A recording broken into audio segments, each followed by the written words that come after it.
February 4th, I'm Anthony Ferreria, and here's what's making news now. Mark Musso has pleaded guilty to 6 charges in a fatal crash that killed 3 children and the grandfather.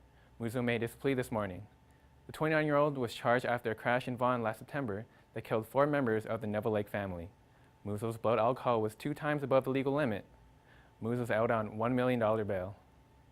It's day 3 of the Jian Ghomeshi trial. The former CBC radio host has pleaded not guilty to 4 counts of sexual assault and 1 count of choking. Today, actress Luki Decouture is on the stand. SKEDline is covering the trial. Let's go to SKEDline reporter Mehek Mazar, who's outside the courthouse.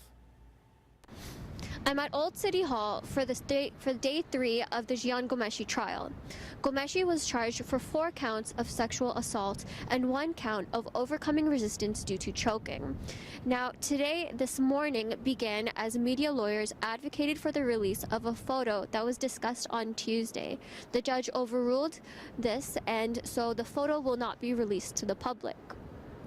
Afterwards, before the second complainant made it to the stand, the judge gave a break so that the defense can review the revised statement of the complainant.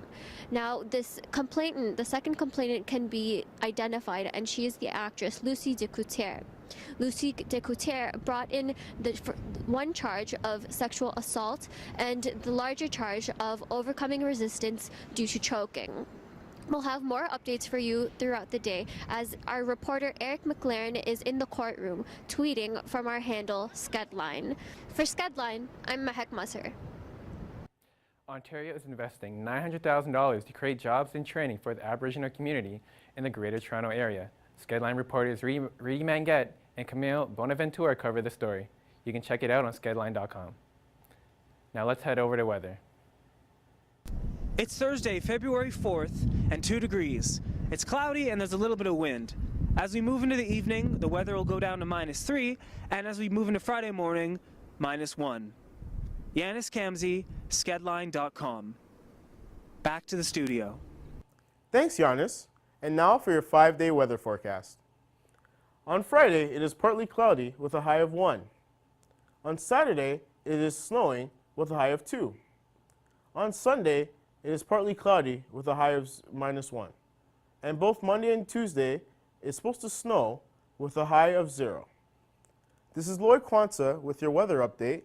And now back to Anthony for more news. Thanks, Lloyd.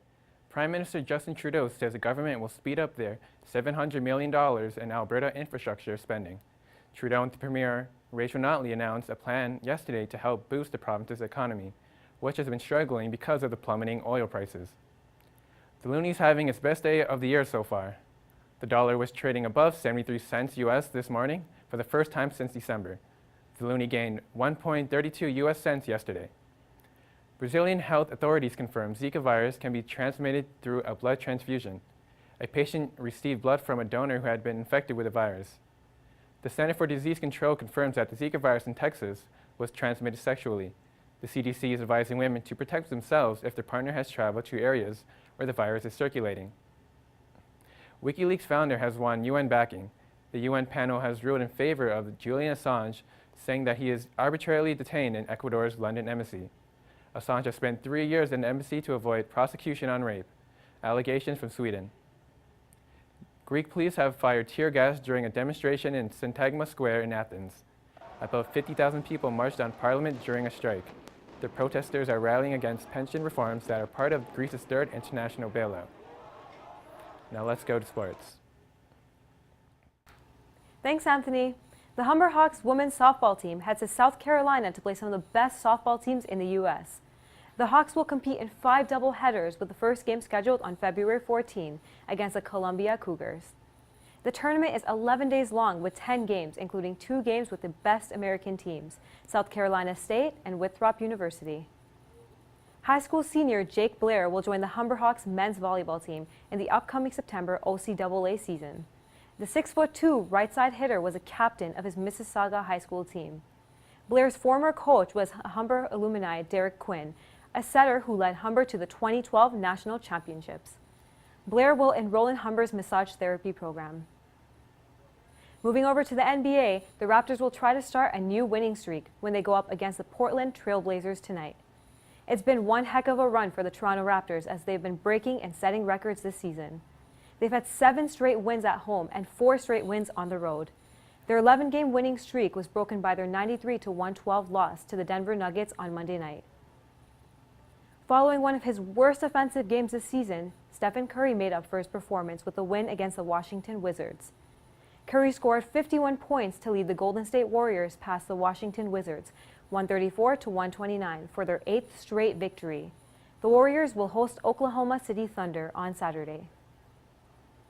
After a 4-point loss to the Los Angeles Lakers, the Minnesota Timberwolves topped the LA Clippers last night.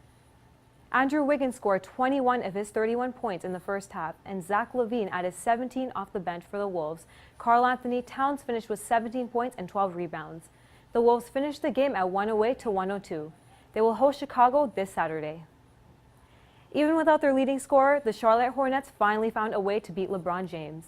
Last night, Jeremy Lin scored 24 points, and the Hornets rallied into the second half for a 106-97 victory over James and the Eastern Conference leaders, the Cleveland Cavaliers.